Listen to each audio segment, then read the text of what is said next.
the past tenses. And I say past tenses, plural, because isiXhosa is unusual in that it makes use of two forms of the past tense, namely a recent and a remote past, which describe incidents that took place at different times in the past. First of all, then, the recent past positive, and we are going to look at some comparative examples to see if we can identify the signals for this form of the past tense, and some compatible words in this tense are izolo, yesterday, phezolo, last night, kule veki phelileyo, last week, kwixesha elidlulileyo, in the past. And here we have the present, future, and past or perfect tenses. Am, will, and did or have done.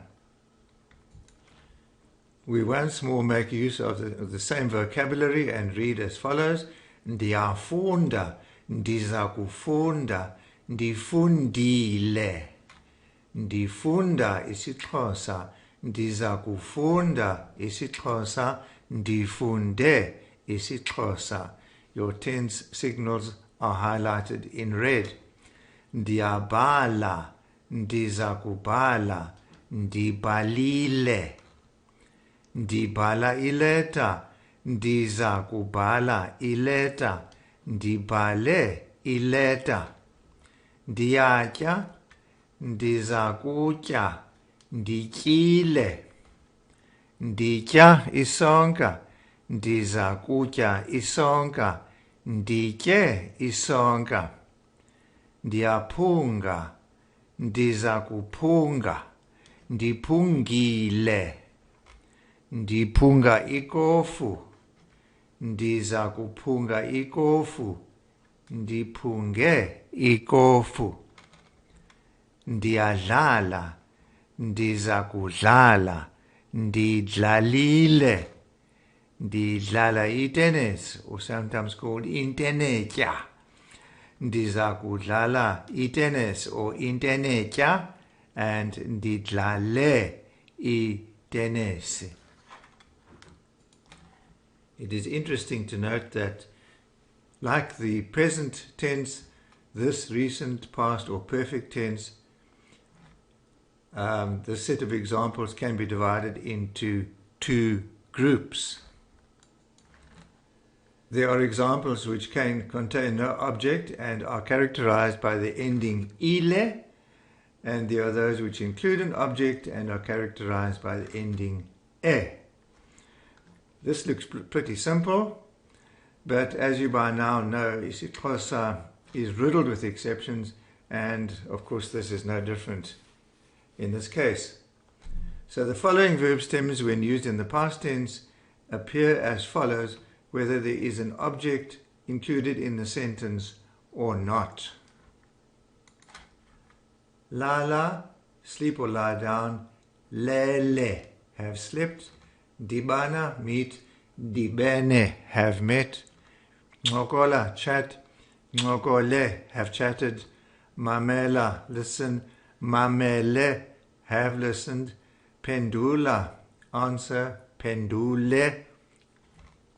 Fonela, fonele.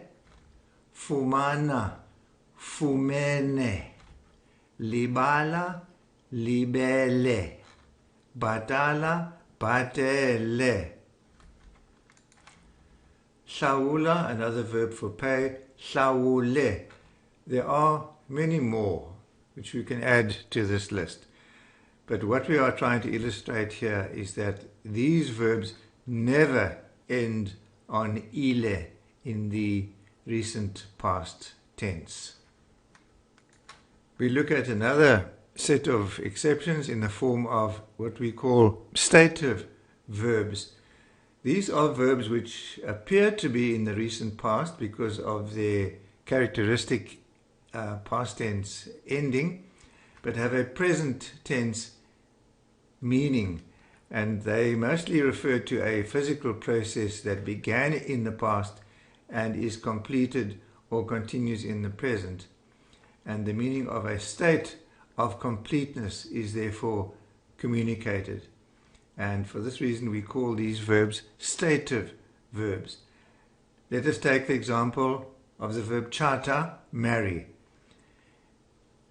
If you are in the situation of being married, a married person today, you will have gone through the marriage ceremony, meaning that you have completed the ukuchata process, and you now find yourself in the situation of having gone through the ceremony and being chatile, married. I hope that makes sense. There are many examples which can be explained in the same way, and here are some of the more common ones. Again, chata, chatile, I am married. Lamba, to become hungry. Ndilambile, I am hungry. Pila, to become healthy. Dipilile, I am well. Ngama, to become hurried. Ndingamile, I am in a hurry. Dinwa, to become tired. Ndidiniwe, I am tired. Nganwa, to become thirsty. Ndinganiwe, I am thirsty. Kululeka, to relax. Ndikululekile, I am relaxed. Buba, die. Ububile, he or she is dead. There are many more which will be found or can be found in the adjectives section. Good, that concludes this video. Enkosi kakhulu.